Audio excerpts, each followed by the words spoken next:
minimum wages in Malaysia. The main issue that will be discussed is minimum wages. So, minimum wages are the lowest hourly remuneration the employers are legally compelled to provide to the employees. The National Human Resource Centre said the minimum wage order was implemented in 2012 in response to the National Wages Consultative Council Act 2011, which formed to assist the government on minimum wage issues. The minimum pay order of 2012 established minimum pay rates for companies with more than 5 employees and those with 5 or fewer employees, except firms that provide expert service under MESCO, Malaysia's Standard Classification of Occupations. I want to explain about the benefit of minimum wages to organization. There are 3 benefits. Firstly, improve employee performance and retention. Employee performance and general job satisfaction are increased when they believe they are paid properly in accordance with minimum wage rules. This also lessens employee discontent connected to financial hardship.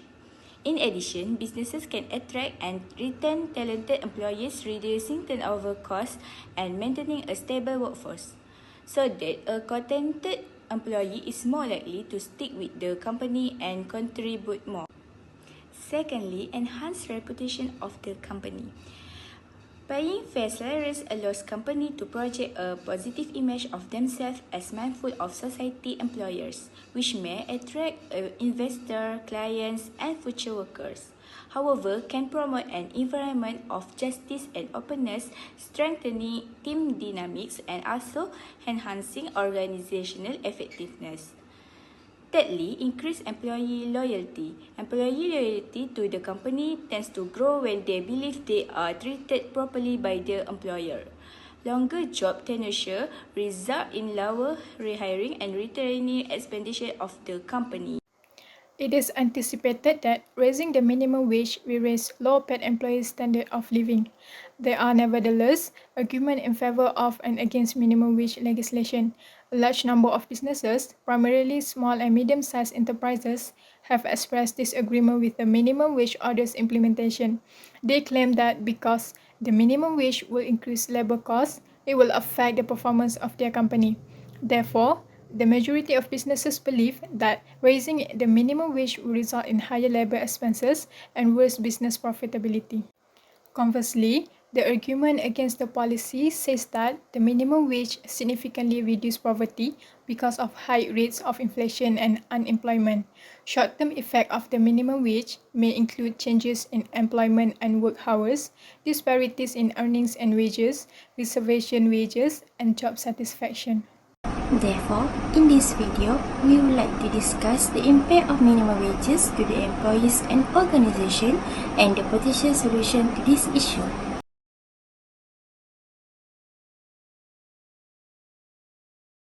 I would like to start my main content with the impact on employees.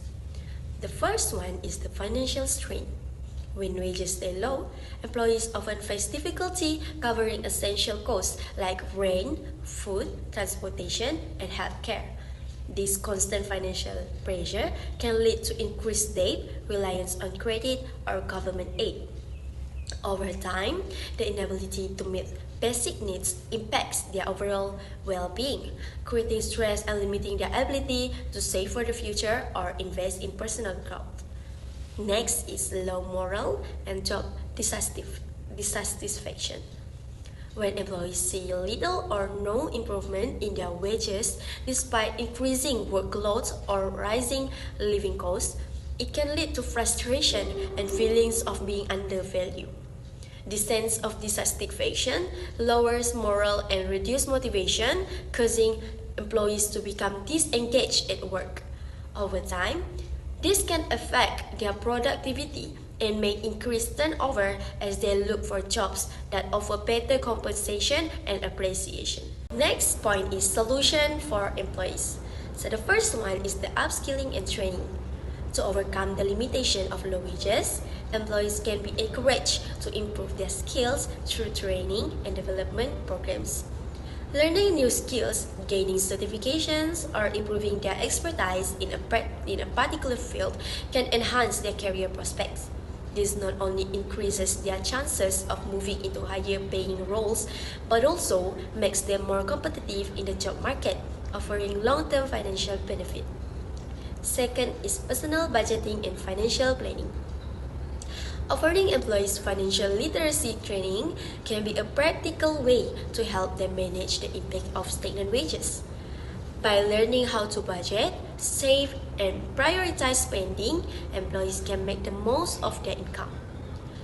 Proper financial planning helps them allocate resources for essential needs, reduce unnecessary expenses, and even save for emergency, thereby easing the financial stress caused by low wages.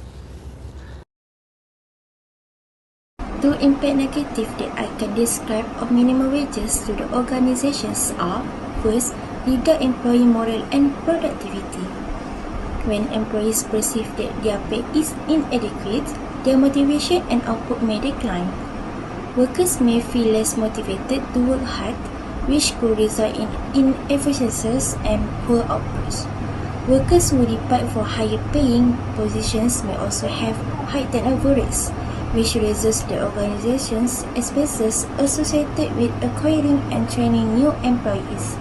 Second is financial strain on businesses. If companies are compelled to raise pay without adequate planning, they may face financial difficulties, particularly small enterprises. Because companies struggle to maintain their profit margins, this could result in decreased profitability.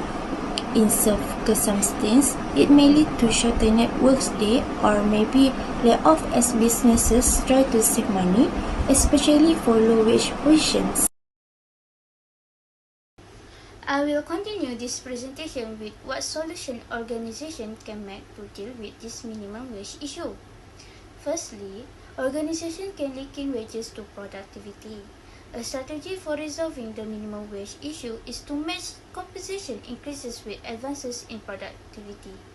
By providing incentive for businesses and people to increase productivity, this technique makes sure that wage increases are sustainable. It lessens the possibility of inflation or job losses, which can happen when productivity increases more quickly than wages. Businesses can preserve profitability while paying fair wages by concentrating on productivity, which lowers the possibility that they will lay off employees or replace them with automation. The next solution I recommend to organizations is enhanced training and skill development. Investing in staff development and training is another way to solve the problem, by making sure employees acquire the skill required to contribute more successfully to high-value industry. This tackles the issue of wage price rigidities. Employers can decrease their dependency on low-paid labor by having a more competent workforce. With this strategy, the wage gap is reduced and minimum wage workers are guaranteed a path to better paying position as their skill set improve.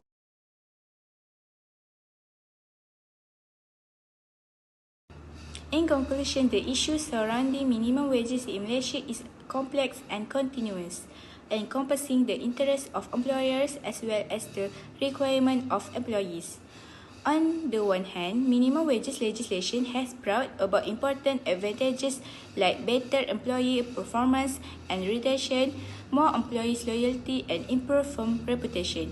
In general, Malaysia's minimum wages law is necessary to safeguard employees' rights and guarantee equitable compensation. Nonetheless, a balanced approach is required. Both the cost of living and business ability to absorb wage increase must be taken into account by policymakers. That's all from us.